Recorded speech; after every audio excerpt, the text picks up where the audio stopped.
Bom, pessoal, encontrei o livro, né, que estava devendo para vocês aí, mas né, vocês não vão ficar órfãos não, tá aqui com as minhas anotações. E o capítulo 6 que a gente vai falar agora é um capítulo que, ele traduzido, ele tá corra em direção à ação. Na verdade, isso é um ethos do exército americano que é go where the action happens, né? Vá para onde a ação acontece, se a gente for traduzir literalmente. E ele inicia o capítulo, né, falando o seguinte: as grandes corporações americanas não foram fundadas por pessoas comuns, mas por aquelas com inteligência extraordinária, ambição e agressividade. E ele inicia esse capítulo aqui falando de um caso específico que ele estava em Paris e aconteceu um atentado e onde alguns civis eles acabaram sendo vítimas de um ataque do Talibã, né, da Al-Qaeda. E ele fala que ele tinha é, é, uma agenda, na verdade, um retorno marcado, né, com a esposa dele, para Carolina do Norte, onde ele morava.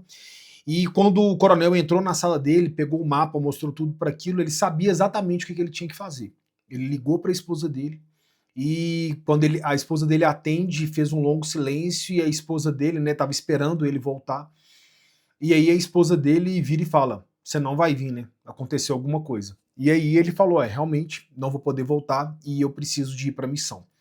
E ele dá vários outros exemplos aqui. Ele dá um exemplo de 1863, quando teve uma grande tomada das tropas americanas para uma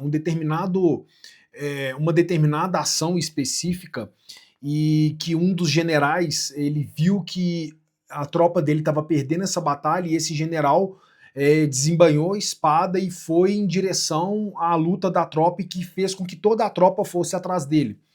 Ele dá um exemplo também bem legal sobre um problema que teve naquela petrolífera do Golfo do México em 2010, aonde várias pessoas foram vítimas, derramou óleo ali pelo Golfo do México todo. E aí ele dá um exemplo negativo, que o CEO da companhia, ele não foi para lá. Ele, na verdade, se eximiu de ir para lá, minimizou os danos, e aí ele coloca que o CEO permaneceu em Londres, em vez de ir imediatamente para o Golfo dos Estados Unidos, onde ocorreu o problema. Pior ainda, embora o incidente tenha causado danos de bilhões de dólares e interrompido a vida de milhões de pessoas, o CEO minimizou sua magnitude, alegando que o derramamento tinha sido pequeno, em comparação a um oceano muito grande. E aí, durante uma entrevista com uma repórter, ele vira e fala o seguinte: sabe, eu gostaria de ter a minha vida de volta. E que foi totalmente desnecessário, porque várias pessoas foram impactadas por isso. E logo em seguida ele coloca um parágrafo bem interessante, que ele coloca o seguinte: porque muitas pessoas relutam em ser o rosto da solução. É uma pergunta que ele faz. Por que essas pessoas elas relutam em ser o rosto daquela pessoa que vai ser a solução? Porque se você vai ser o rosto da solução, isso provavelmente significa que você teve uma parcela de culpa no problema. E aí é muito importante que as lideranças elas entendam que se um problema acontece na sua companhia, por mais que você não esteja diretamente relacionado com aquilo, a responsabilidade é sua. Você é a liderança, você tem responsabilidade. O que muitos líderes eles confundem é que não necessariamente você tem que dar as entrevistas, que você tem que ser o porta-voz, que é diferente de dar entrevistas, mas você precisa, né? Você tem a necessidade de se portar e se comportar de uma maneira aonde você vai mostrar que você está presente, que você está na linha de batalha, que você está em campo com sua tropa, que você tem a responsabilidade daquilo. Né? É muito importante que as pessoas entendam, que a liderança entenda, que ela precisa tomar atitude e assumir essa responsabilidade e muitas vezes não ter a solução, mas falar que está buscando a solução. Eu lembro que quando eu fui para Brumadinho, eu estava em casa de férias com o pé quebrado e meu comandante me ligou. E imediatamente, né, a minha esposa, a Renata, ela viu aquilo, ela perguntou: o que você vai fazer? Como você tá indo? Você tá com o pé quebrado, você tá de férias. E eu falei com ela: ô Rê, a minha tropa precisa de mim. Eu preciso de estar lá com a tropa. Essa é uma responsabilidade minha.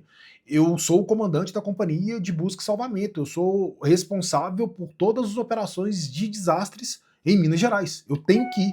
Então, muitas vezes, por mais que você esteja num momento que teoricamente você poderia falar assim: olha, eu tô de férias, tô com o pé quebrado. Mas eu sabia que a minha tropa precisava de mim, eu sabia que era necessário eu estar em campo, na linha de frente com aquelas pessoas. Então ele coloca, o McHenry ele coloca isso muito, muito claro, que quando, né, o bicho pega, quando a situação ela complica, você precisa de estar na linha de frente com a sua tropa. E aí ele coloca, né, aqueles três tópicos, né, que ele sempre coloca no final de cada capítulo. E aí ele coloca aqui, ó, seja agressivo. Quando identificar um problema, haja imediatamente. É isso que se espera de líderes. E tem um grande problema na tradução, tá, gente? Porque é muito comum na Marinha Americana eles coloquem assim, default aggressive. O padrão é agressivo. Mas o agressivo não é no sentido de raivoso, de combate, é no sentido de proatividade. É uma agressividade no sentido de que tome atitude, tome a liderança, seja proativo, é nesse sentido. Então o padrão agressivo que eles falam é esse padrão de você tomar atitude sempre à frente. Então isso é meio que um lema da Marinha Americana, de olha, não fica esperando alguém te chamar, alguém te empenhar, seja, né, proativo, faça o mais rápido possível. Ele coloca, desloque-se para um local onde possa avaliar melhor a natureza do problema e forneça orientação e recursos necessários para resolvê-lo o mais rápido possível. Isso, né, desloque-se para um local, é que muitas vezes, né, o Joko, ele fala muito isso, que é você ter o detachment, né, que esse detachment é como se você estivesse saindo daquela situação e olhando por cima, né, e você tendo um padrão de você ter aquela visão do todo, visão de cima, né, então esse destacamento de você conseguir olhar o padrão todo. Então eles falam muito isso, e isso nas operações é muito importante, né, de você conseguir olhar um todo, né, de você não estar muito imerso no problema. É difícil, às vezes, por exemplo, quando você está num problema na sua empresa, se você fica só restrito a uma sala ali de crise, você não olha a instituição como um todo, o que as pessoas estão falando, o que o cara da padaria está falando. Às vezes você acha que é uma coisa, é uma crise, mas na verdade não é uma crise ali naquele ambiente. Então você precisa de se afastar um pouquinho, né? Esse afastamento é importante para você fazer uma análise do todo.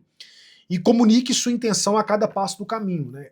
Essa comunicação constante e avisar, olha, pessoal, nós vamos fazer isso. Tem até um livro interessante que...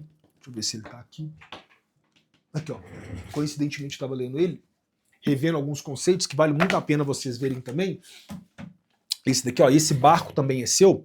Gosto muito desse livro, tá? E ele compara a companhia a um navio. E ele coloca que quando você vai fazer uma manobra com o navio, você não simplesmente pode virar o leme de uma vez para outra quando o navio estiver na maior velocidade. Porque se você faz isso, todo mundo cai dentro do navio. Então você precisa de avisar que você vai reduzir a velocidade. Você precisa que você vai virar, né, a bombordo ou estibordo. Você precisa de avisar, você vai para esquerda ou para direita.